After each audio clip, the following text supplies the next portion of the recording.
Merhaba, Big Challenge'a hoş geldiniz. Big Challenge nedir? Kısaca bahsedeyim. Şimdi iki tane Ether adresim var. Hemen şuradan gösterelim. Bu iki Ether adresinde 0.091 Ether var.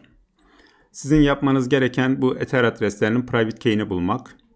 Bunu nasıl bulacaksınız? Gerek YouTube kanalımda anlatmış olduğum programları yazarak bulabilirsiniz.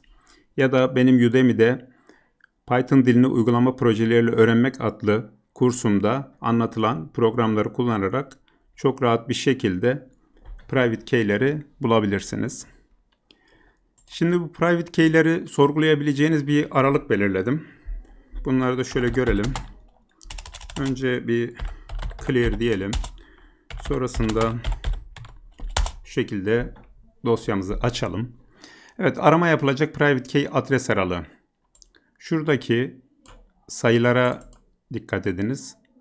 Şu iki sayı arasında 5 milyar adet private key var. Sizin yapmanız gereken bu iki sayı arasındaki private key'leri sorgulayarak şurada adresler kısmında verilmiş olan iki tane adresin private key'ini bulmak. Bunun için şuraya bir metot yazdım. Ben random range'i kullanarak da yapabilirsiniz. Bunun dışında farklı metotlar da kullanabilirsiniz. O kısım size kalmış. Ben sadece buraya örnek olması açısından bunu verdim. Evet, yapacağınız işlem bu. Sonrasında private key bulduğunuz zaman ne yapacaksınız? MyEtherVault'a geleceksiniz. Şuradan browser'dan göstereyim. MyEtherVault'a gelip şurada adresimizin biri bu. Tekrar kontrol edelim. 6EE. Evet, şuradaki. Private key girdiğiniz zaman bu şekilde bir ekran gelecek karşınıza. Şöyle göstereyim. Şu ekran gelecek.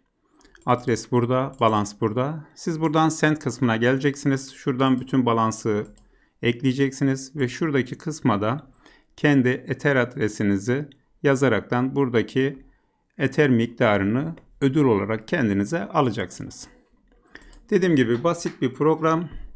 Çok rahat bir şekilde bulabilirsiniz. Bu meydan okumanın süresi 5 saattir. 5 saat sonra tekrar bir kontrol edeceğim. Ulaşıldı mı, ulaşılmadı mı?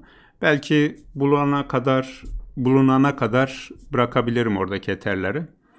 Yani amacım burada sizlerin Python'ı kullanaraktan bir şeyleri başarabilmenizi sağlamak. Ayrıca bundan sonraki süreçte bu işin devamını nasıl sağlarız? Bunu da işte kanala abone oldukça oradan gelecek olan işte reklam gelirleriyle bu işi finanse etmeyi düşünüyorum. Yani bu şekilde bir yarışma şeklinde bu işi aslında ileriye götürmek amacım.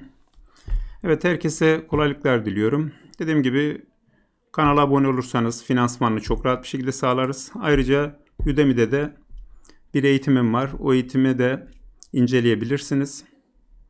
Evet, challenge başlamıştır. Herkese kolay gelsin.